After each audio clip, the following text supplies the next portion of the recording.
Hey, what's up? It's the Dirty South Podcast, Ward Wrestling, Jason Fulmore, SC Wrestle. Boom, we're here.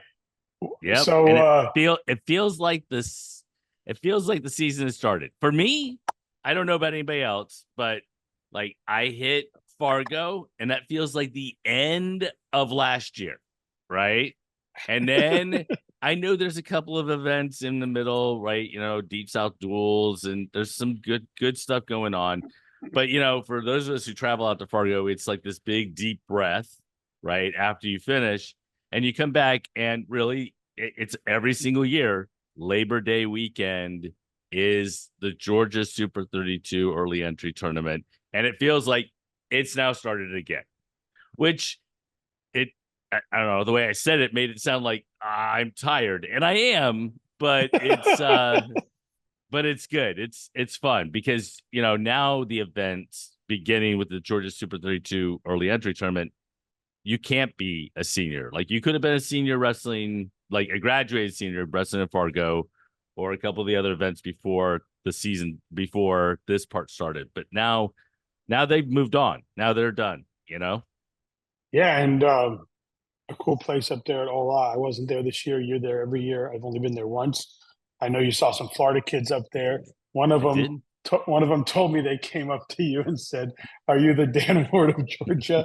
And you said, "No, but I'm better looking." You said, "But I'm better." Yeah, yeah. So that's funny.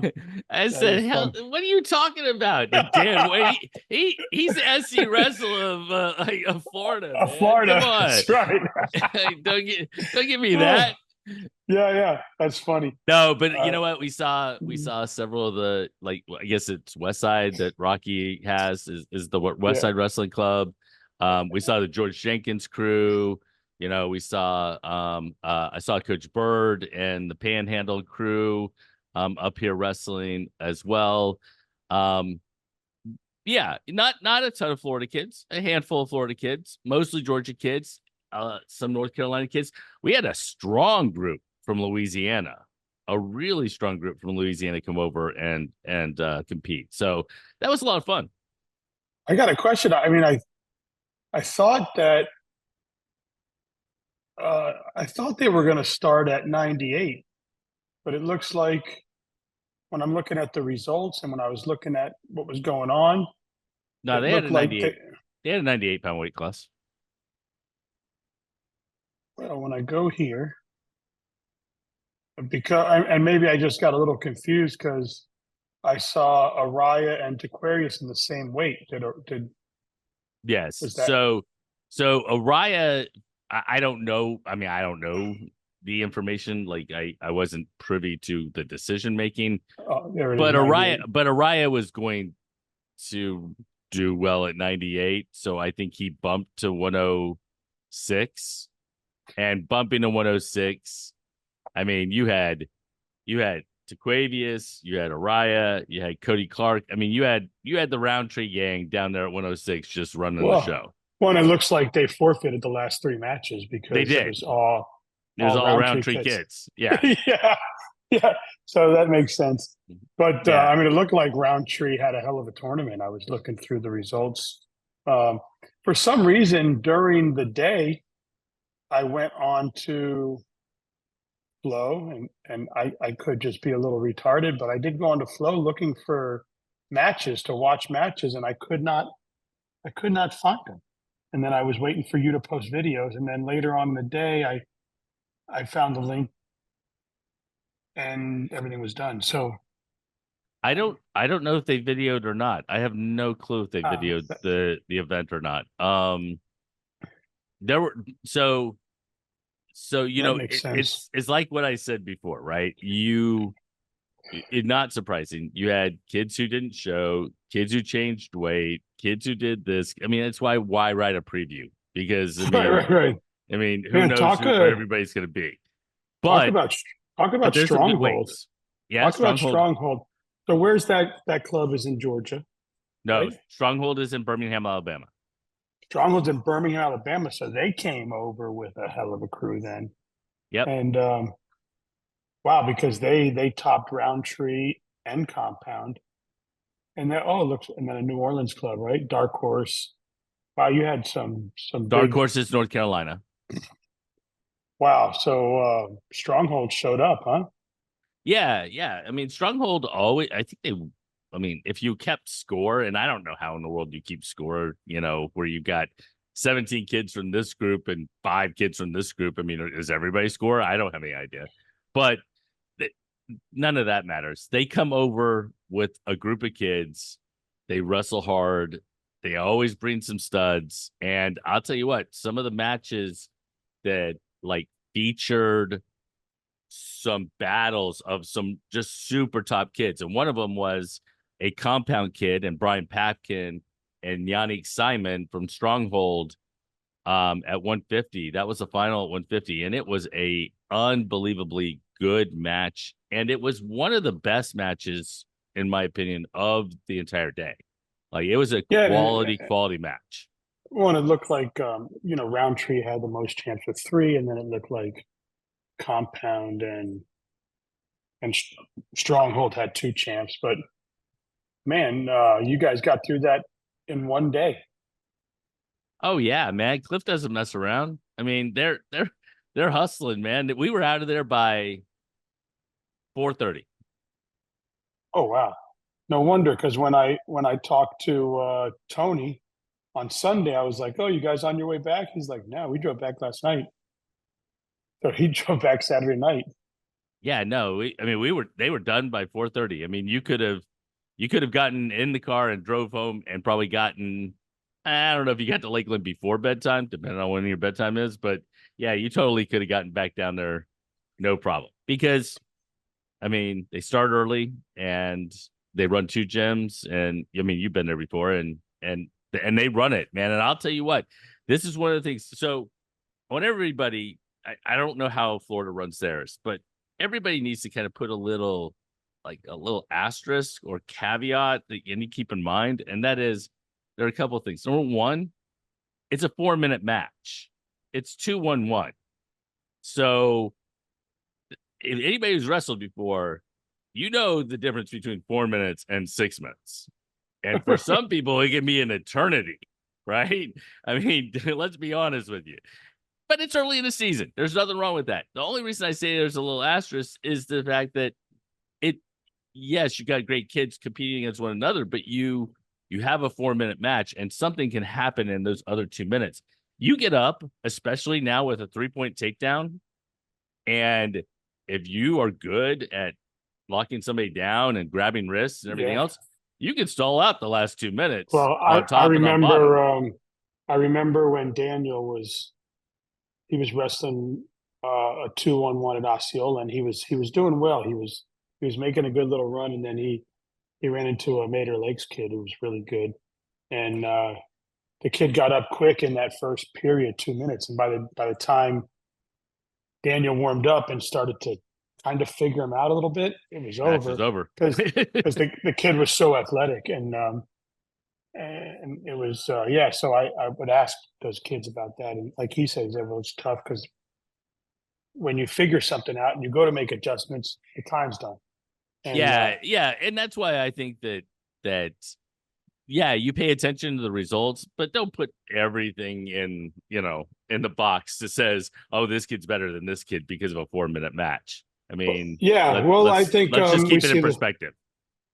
right. We see a lot of that in Fargo where they go 2-2 and then they go 3-3 when they jump up to, and it's a whole different thing. But what stuck out to you the most? Were there any kids? I mean, obviously, there's kids that you probably expected to do what they did. Were there Yeah, any were there any surprises out of Georgia, out of Alabama, out of North Carolina, out of the South, somewhere that you looked and you were like, I didn't see that coming. yeah, I think that there were some surprises. I think that I think there were a handful of kids, and I wrote this up in like the write up, but there were a few kids. Jason Brown, I think out of Alabama. I didn't know who the kid was up at 215.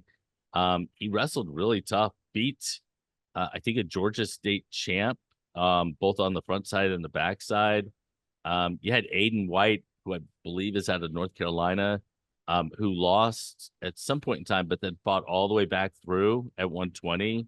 I also like to pay attention to, like, one of the tough weights was 138 pounds. And last year, Rowdy Duck, which has got to be one of the best wrestling names around, right? I mean, come on, right?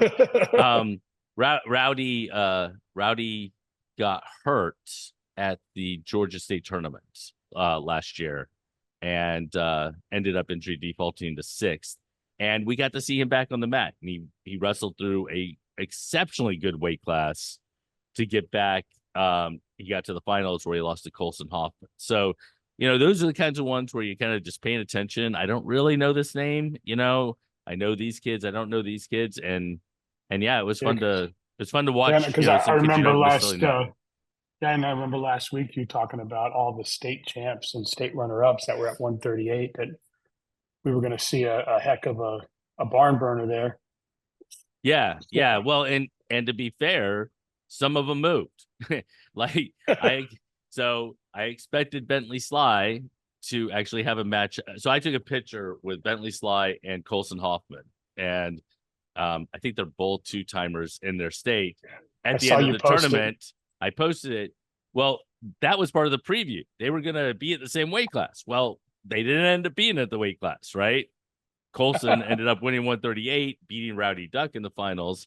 And Bentley jumped up to 144. He wrestled Fargo All-American Will Anderson from Alabama in the finals in a 2-1 match. It was scramble galore, man. If you love scrambles, it was a great match to watch. They were all over the place. Does it take you time? I tell people, you've been doing it a lot longer, like 20 years longer than me. But when I get back out to my first folk style tournament with my camera, it takes me time to adjust, because I've been my mind and my eye have been looking for, like, it's weird. Like, I see a takedown happen at my first folk style tournament. I go, okay, here it comes. I'm like, oh wait, no, this is just going to be some top bottom stuff, right? Yes. So just like the kids, so I'll tell you right now, I watched some of the matches and it so looked like they were just trying to get exposure. And I'm like, somebody hasn't adjusted to folk style yet. They're still wrestling freestyle.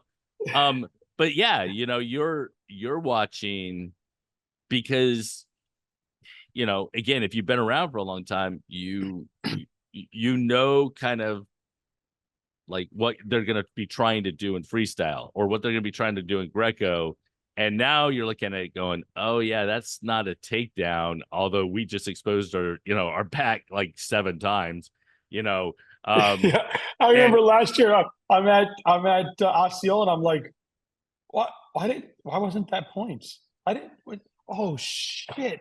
It's folk style again, right? I'm thinking to myself. It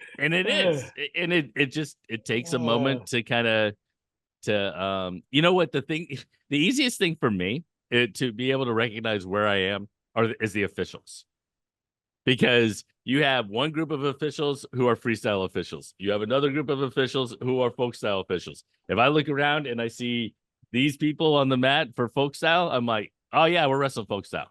Like, it's super easy. We have little crossover between the officials. Oh, that's another conversation I want to have with you, but probably not today. But the talk about the girls going freestyle all around the country, and a lot of people would say a lot of people say we're for it due to the fact that that's what girls do, and then you have the other people that are saying we can't even find refs now. How are we going to find refs then? And I guess that would be something we'd have to get like a head ref on and be like, would you transition? Would you have to train them differently? Would everybody have to learn both styles, right? I think it's I think we want, right? The group wants to see it maybe work that way because it is preparing them to go and wrestle in college. I'm a big believer that wrestling's wrestling. Whether you're wrestling freestyle, you're getting better at folk style. If you're wrestling folk style, you get better at freestyle. Even if you're wrestling Greco, you're getting better at the other positions or the other styles. But I think the thing that is lost is exactly what you said. And that is, do you have officials or the depth of officials to be able to do it? Are they trained to be able to do it? And then number 2, coaches. I mean, coaches, you see folk style coaches, you see freestyle coaches, you see some that do freestyle and folk style, but is a high school coach, especially a coach who doesn't really know wrestling, going to be able to pick up freestyle? I mean, and you're going to flip back and forth between coaching the boys folk style and coaching the girls freestyle. And I think that's going to be a real hard thing on coaches. Yeah. Well, so to transition, first of all, anybody at Olaf complain about me, your Florida guy, talking too much about Florida last week? Yeah, everybody. Okay, good. I mean, because shout out to Georgia. No, in all honesty, I get to talk to so many people, and it's so fun to just catch up because some of them I haven't seen. Some of them I saw, 5 weeks ago in Fargo, but some of them I haven't seen for a while. And I think that people just enjoy the coverage for the most part. The vast majority of people just enjoy the coverage, and I'll tell you what, it was a great tournament. It was very well run. It is quick. They don't, it's run like the way you run early season tournaments, man. There's no breaks, and there is no we're gonna do both semifinals at the same time, and then wait for the and then put the finals and have them all go out at the same. No, man, it's just go. Yeah. So I'll tell you, if there are people out there, or if there are kids out there who are like, I didn't get many shots, I'm like, dude, I was running from that gym to that gym, this mat to that mat. All finals are go 6 finals going on at the same exact time all over the freaking places. I mean, it is what it is. Yeah, that's funny. Did Lucas show up? No, Lucas had a professional wrestling event. Oh, that's right. He's like one of those. He's not a wrestler anymore. He's a wrestler. He's a wrestler now. I like to call him a showman. A showman. He's a wrestler. He's a showman. And honestly, here comes the claw. Here comes the claw. And honestly, honestly, he is a showman. That actually is really kind of up his alley. So it's fun. He'll. I wonder if that's still a special move anymore. The claw. The claw. Well, what was so I'm not a big professional wrestling fan, but I want everybody to know this, right? So I wrestled from the time I was little, and then I moved to Texas in the 1980s. And by the time he was little, guys, he's still not that big. Yeah, big, not this way. Anyway, I moved to Texas in the 80s, and there was no wrestling. There was no amateur wrestling really in Texas in the 1980s when I was in middle school. So this, I think, is the Von Erichs. And the Von Erichs were huge in Texas. So I only know the claw because it was such a huge thing. And I would be like, yeah, do you guys have wrestling here? And like, yeah, we go down to so-and-so and watch it all the time. And I'm like, no, that's not the same kind of wrestling I'm talking about. Well, if you're a father, you know what a claw is because you always get your little kid with the claw. It's a claw. I was a father of daughters. I was not giving claws. No. What about noogies? Noogie. All right. So listen, you're about to do the Southeast since 2000. Each state you're going to go through. You've released. You posted online about Georgia, giving people some ideas, and you posted a list of things for people to delete, not delete, say I hate it, say you're an idiot, all that good stuff.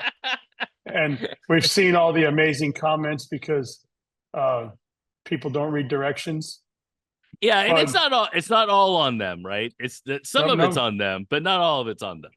So yeah, because you'll see a lot of people, well, how are you keeping a 4-time state champ out? Or how are you keeping a 2-time this out? Or how are you going to not put in our first NCAA champion, which he should probably just be defaulted in for being that. But Well, he But is. So right, we're doing this. You and I are going to do it. You and I and right, Grant are going to do it in Florida, right, right? right, right, right. Yes. Right. And I'm going to do it with Lucas up in Georgia, and myself and Jake are going to do it over in the state of Alabama. But a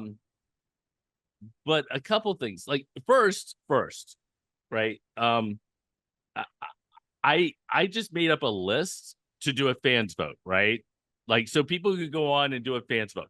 All right, so I'm going to tell you right now, Dan, if I make the thing for Florida, like I did for Georgia. Georgia I did any All-American, any Yeah. level of All-American in college, right?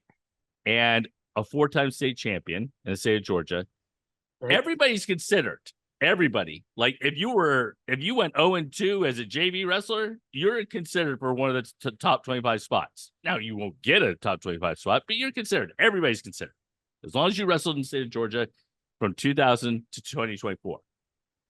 So I made this list of, and I came up with, this was kind of criteria what I was going to put on this list, and then this fans vote. And I missed a couple people. I mean, look, you're doing research. You're trying to figure all this out, right? But like, look, do you know how many?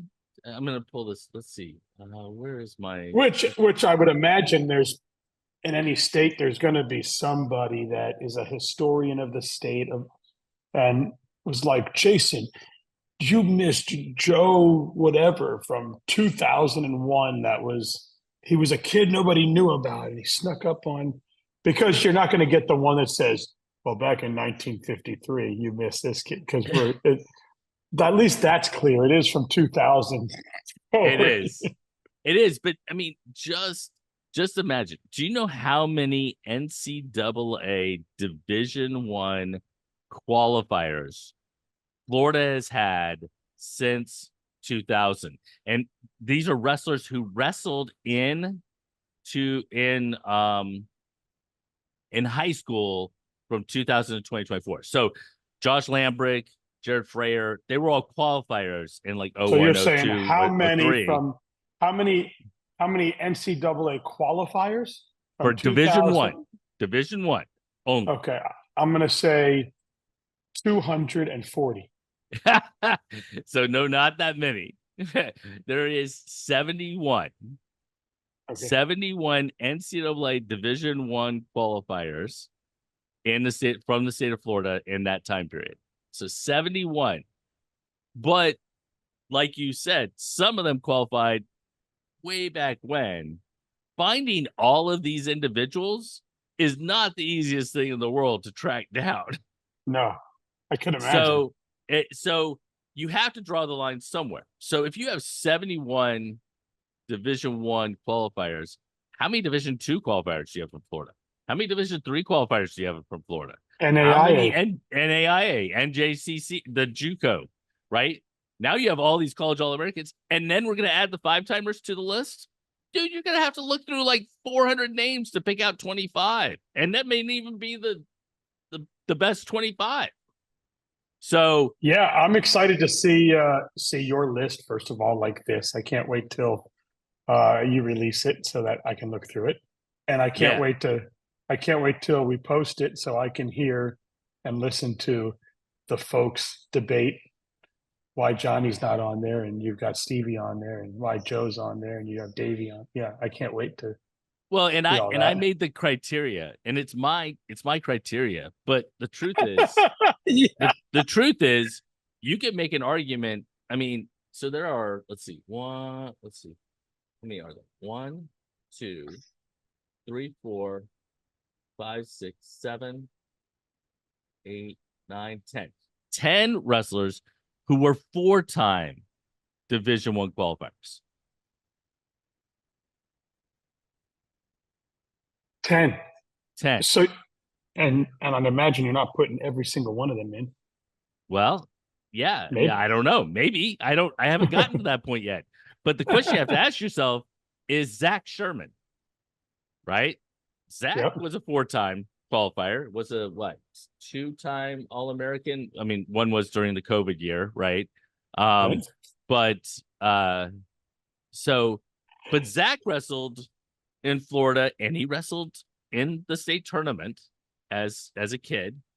But then he left, and he went to what, Blair Academy for basically his high school career. So some people out there will be like, that shouldn't count. He shouldn't be a part of this discussion. But he's a Florida kid. Well, yeah, but what defines a Florida kid? Why? I mean, he probably deserves to be on the list. But I agree.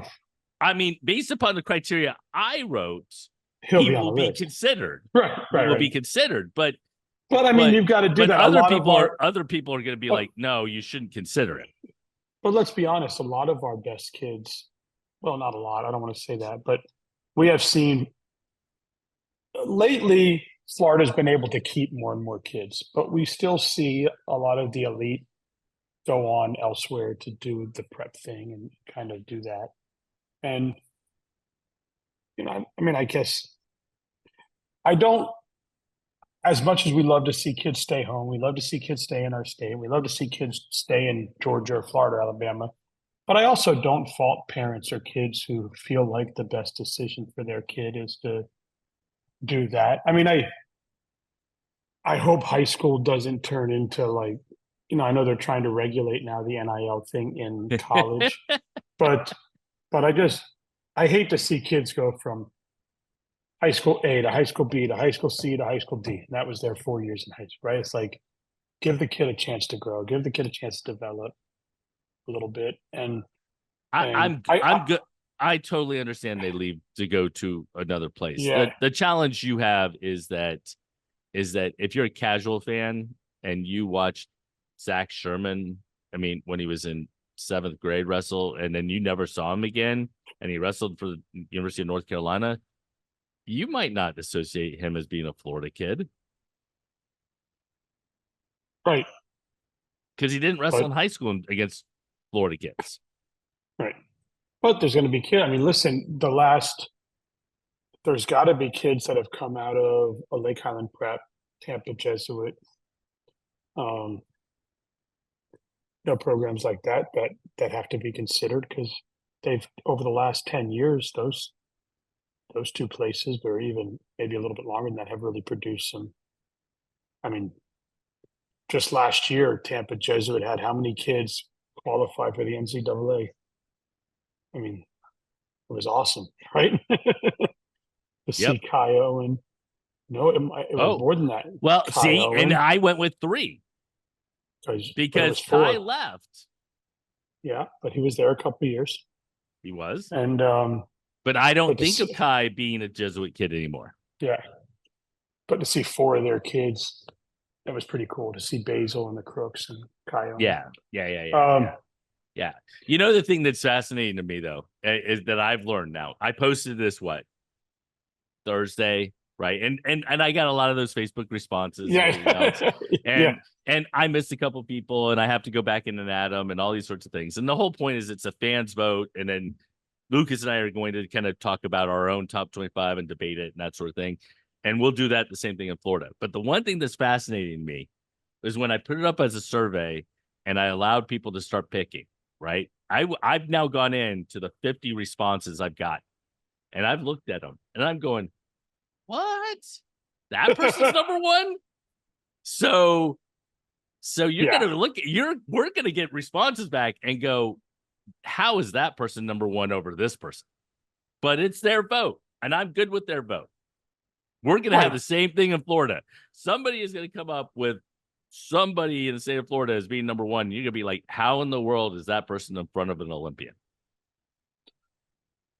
Right. Yeah. I mean, there's talks. I mean, we still have to see what, obviously Mike Mako is very young.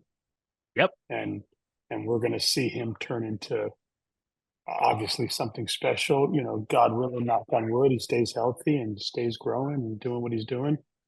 I can't wait to see what Bartelt becomes. We saw his youth and high school career be incredible, right? I mean, just winning everything. There's girls. I can't wait to see what, Oh, and actually we should say that because the girls have only been sanctioned for a few years, they're not in consideration at the moment. Right. These are the top 25. Yeah, of the Yeah. guys. So But yeah, I think you see a lot of kids going out. I mean, you've got look what Coach Vick's kid is doing now at Life U. You know, he was amazing in high school, and then Brevin went off to Oklahoma, had Oklahoma State, right?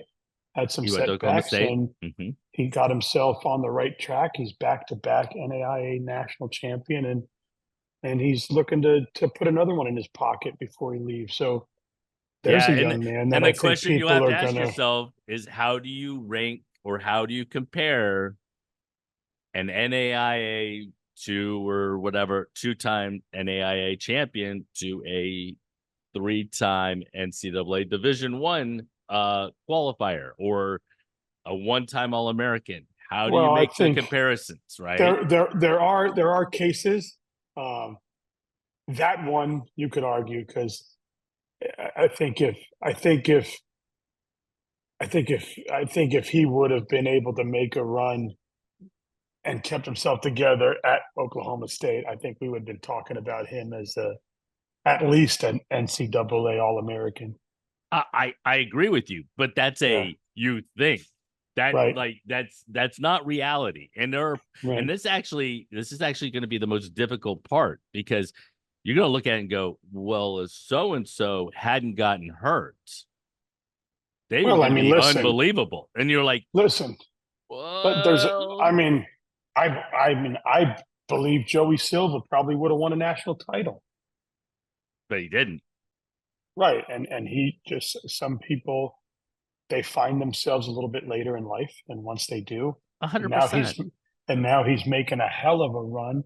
He's made world teams now. He fifth at trials for Puerto Rico. I mean, he's doing great. But yeah, you see kids like that come out, and it's awesome. And we have a lot of Florida kids right now that are just in the heart of their college career. It's Absolutely. and they're having a great college career right now. And how do you consider them? Are they, it's like the NBA when they did that Yeah. 75, but there were guys playing at the time that are now in the next 75 and are now in the Hall of Fame and are now going to be spoken Yep. about, but they weren't in that group.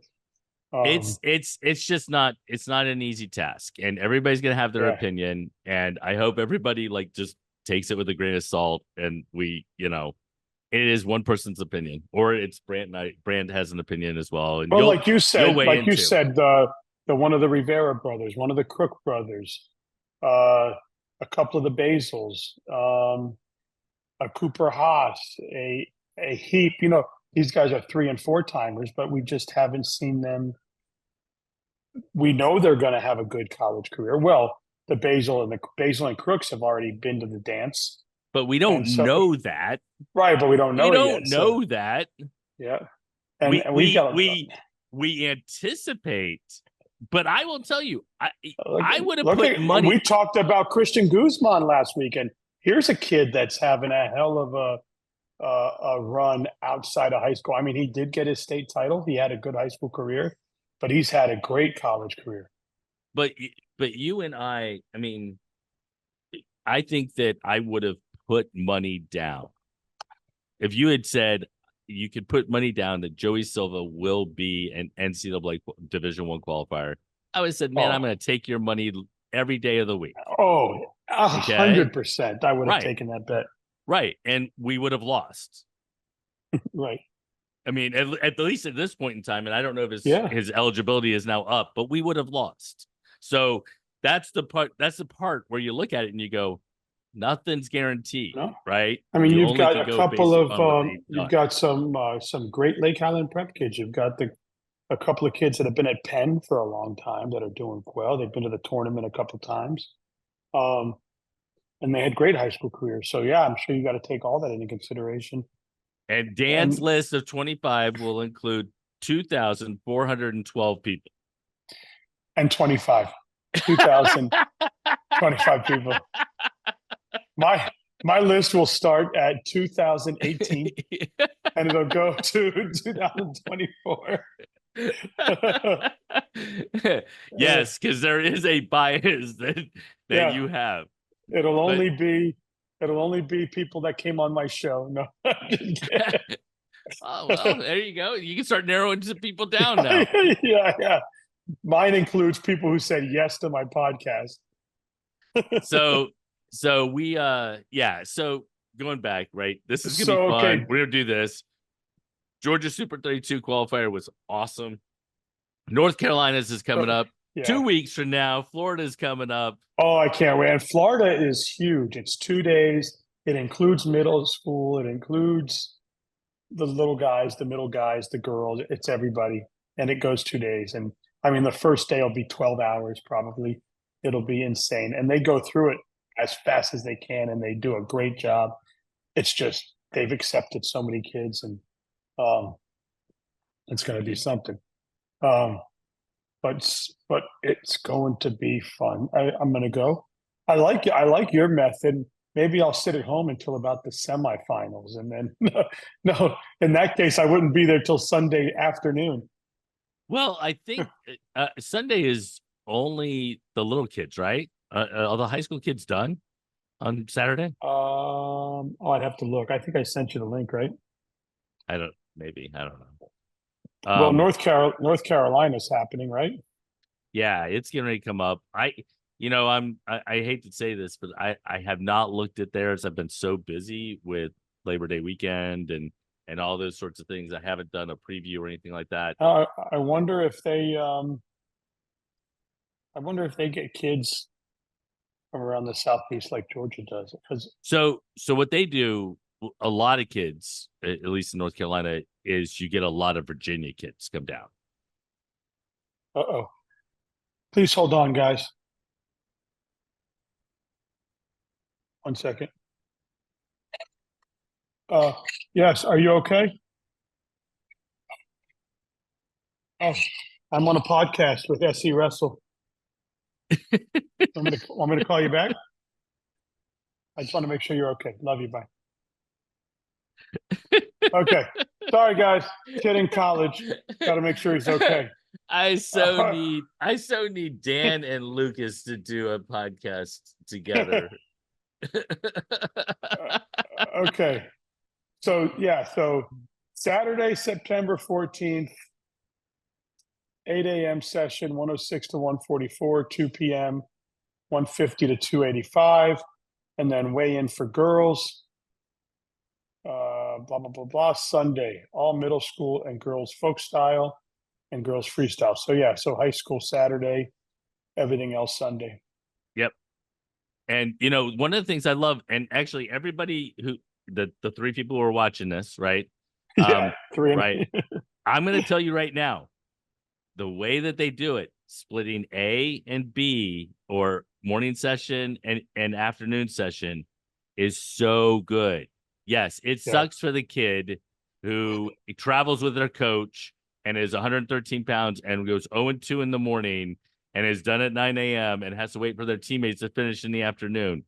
But you as a parent don't have to sit there all day long. You know that from 8 until 1, your kid will wrestle and be done. That is a great thing. We have evolved as a sport. Yes. That is a good thing. Yeah, Jim and Rick and their team over there, that's a good thing.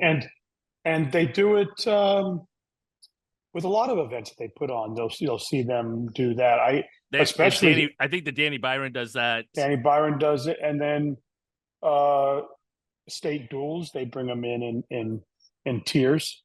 But the state duels, that's done by FHSAA. So, but yes. But Danny Byron, they bring them in gold, blue, silver, green, purple, whatever it is. And it's a good thing. I'm fine with it during the season being kind of a normal kind of tournament. But when we're doing preseason stuff, man, and you're getting matches, I think it's great. You just kind of have this little slice and you do it. And what they do up in Georgia is they basically sign 2 weight classes to this mat. And they basically go, all right, every single 106 and 113 will be wrestled on this mat. We'll start at the beginning and we'll go to the end. It's awesome. Hey, U20 is going on right now. I know you probably have a call in a few minutes, but U20 is going on right now. There are a lot of there are Southeast kids that are out there wrestling. We saw some of them wrestle Greco, and so good luck to all of them that are out there. I know um, as far as Southeast girls at U20, Hmm. I'm trying to think. There's a Caitlin few. Davis. Caitlin Davis. Caitlin Davis wrestled at Land Lakes in Florida for a year, won a state title, finished her career up at Hilton Head, South Carolina. And she's your and rep up at that, I don't remember, 70 uh, something kilo. do we consider Puerto Rico part of the Southeast? Sure. Because there are some young ladies from Puerto Rico that are up there that are competing, and but there's ladies from Any of them that wrestle in Florida by chance? Or for wrestled in you Florida? Wrestled in Florida? for U20. I'd have to go look. I'm not 100%, but I know that they are there, uh, and we do have obviously Vergara's up there. We talked about him. We also have Well, Olivara that's no, up there. we did not talk about Ethan. You and I talked about it before we started hitting record. Oh, All well, we right. did talk So about it. We just didn't talk about it a here. couple things, right? So two real connections in Greco on the Greco side of things for the Southeast. Corey Land, he lost his he won his first match, lost his second match. He's from Alabama. He just got eliminated. He is not in the repechage. The person he lost to lost in the semifinals by 1 point.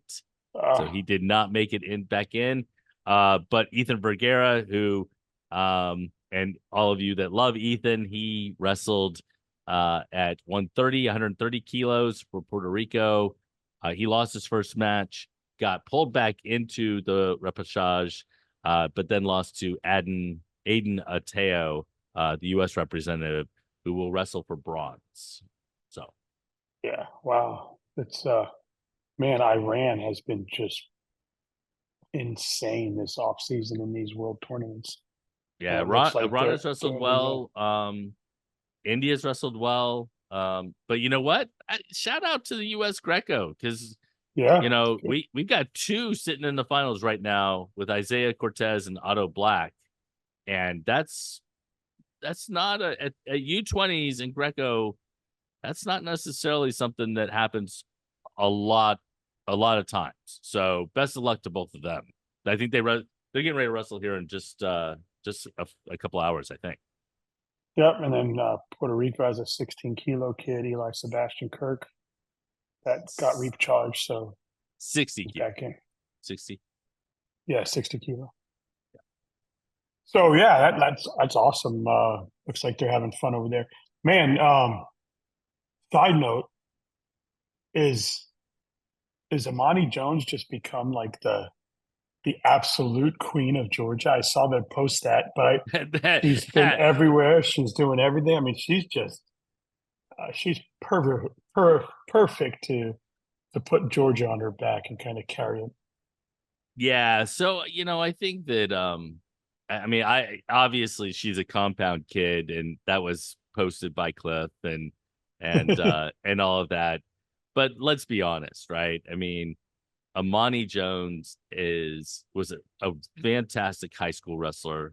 But what she's done since she's left and is now wrestling where you're Oh, sporting the hat and the shirt and everything else at North Central, she has turned not only collegiately at another level, internationally, she will represent the United States at the U23s, and she is on a tear. I mean, to make an Olympic team, right, is a huge, huge challenge, but she's certainly on the trajectory of the type of person that you could see someday in the future being right there in the mix for what's going to happen in the future. Not saying she will. I'm just saying she wrestled hard. Great. She wrestled well in the trials, not as well as she wanted to. There were girls that she's beaten that advanced a little bit further along, so she knows she's good enough. She knows she can compete there, and to be honest, obviously she had great youth coaches, but what Joe Norton has been able to do with these girls moving them to the next level up at North Central without having the ability to pay them or be able to bring in money. As far as a freestyle coach, man, he is unbelievable. And I think she would tell you the same thing if she had the opportunity. But he puts them in position. He takes them places, and she obviously puts in the work, not just there, but she goes back to the Yeah. compound and she goes all around to work. But yeah, her college degree, her post high school career has been absolutely insane. It really And has. It really has. what is she, a 2-time national champ already? I have not kept track, but yeah, Yeah, she is. And for me, the most impressive thing is she's made what 2 world teams. I mean, she's she is she has just wrestled unbelievably good. And you know what? I want to go ahead and give a shout out or let everybody know. I think it's early November. Life University and Coach Flavin, Coach Ashley Sword, Flavin, and Coach Christian Flavin are welcoming down the University of Iowa women and for a duel the first, I don't know, first few days of November. So if you're in the Southeast and you want to watch a really good, 2 really, really good teams compete, that's going to be an opportunity to watch it in Atlanta. and I hope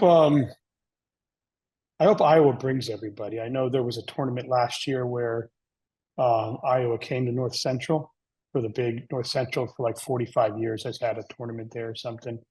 Uh, and Iowa brought girls, but they didn't bring a lot of those They didn't bring their top hammers. girls.